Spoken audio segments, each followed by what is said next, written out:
Ryan Kaji's parents didn't just fumble the bag. They lit it on fire, served it as a side dish, and then asked for seconds. We're talking about Shion and Luan Kaji, the masterminds behind Ryan's World, who turned their toddler into a walking ATM and are now watching their empire crumble faster than a house of cards in a hurricane. And honestly, it's about time. So let me paint you a picture of how we got here. Back in 2015, these two decided their 3-year-old opening toy boxes was peak entertainment. Fast forward a few years, and Ryan becomes the highest paid YouTuber on the planet, raking in over $20 million annually. Not bad for a kid who can barely tie his shoelaces, right? But here's where it gets interesting. While Ryan was busy being a human cash cow, his parents were busy being, well, his parents turned managers, turned exploiters, turned whatever you call people who profit off their child's childhood. And so the Kajis quit their actual jobs. Luan was a chemistry teacher, Shion was an engineer, to become full-time Ryan's World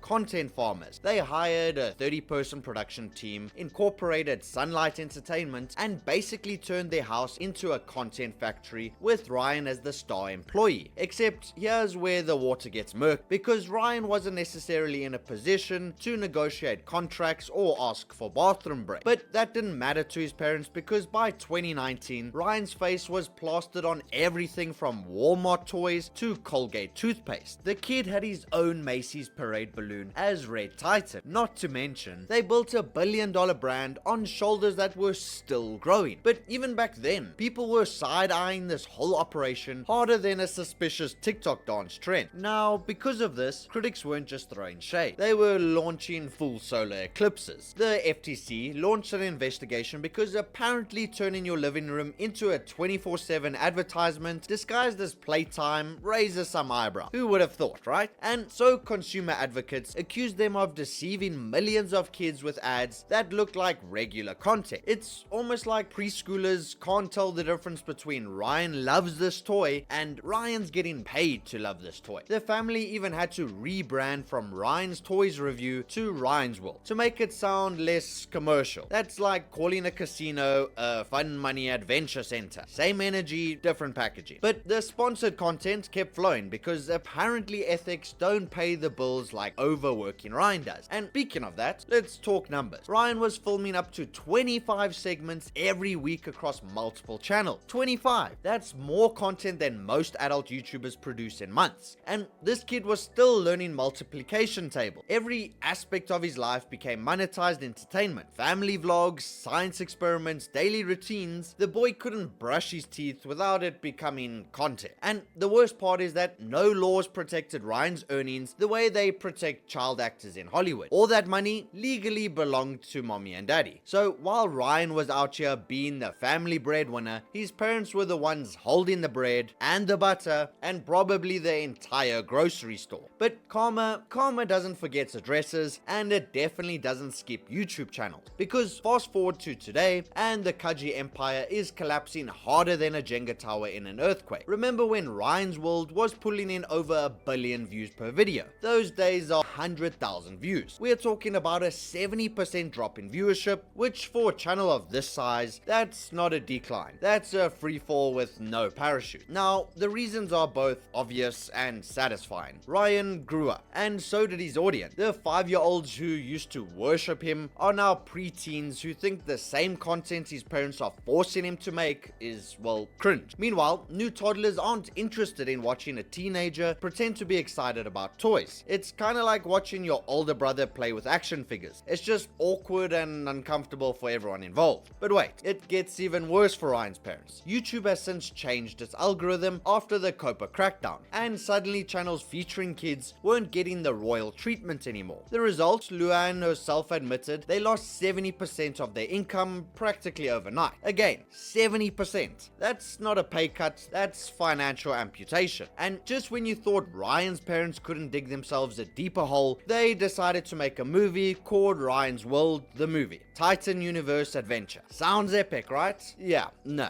This cinematic masterpiece managed to gross a whopping $624,000 against a $10 million budget. They lost nearly $9.5 million on what was essentially a very expensive home video. Theaters were emptier than a Logan Paul apology, and by the third weekend, indie films nobody had heard of were outgrossing Ryan's Hollywood debut. The movie flopped so hard you could hear the echo in empty theaters, and honestly, it's poetic justice that the project, which was seen as a quick money grab by Ryan's parents, ended up accelerating their downfall instead. Because here's where the story gets really dark. As Ryan started showing signs of being over the whole YouTube thing, appearing tired, reluctant, speaking in flat tones like he'd rather be literally anywhere else, his parents made a move that would make even the greediest stage parents blush. They started pushing his younger twin sisters, Emma and Kate, into the spotlight. The girls, who are only 7 years old, now have their own animation series and are increasingly featured in family content. It's like watching someone finish draining one well and then immediately start digging another. The internet's reaction was absolute disgust. Comments like, Ryan made his parents $34 million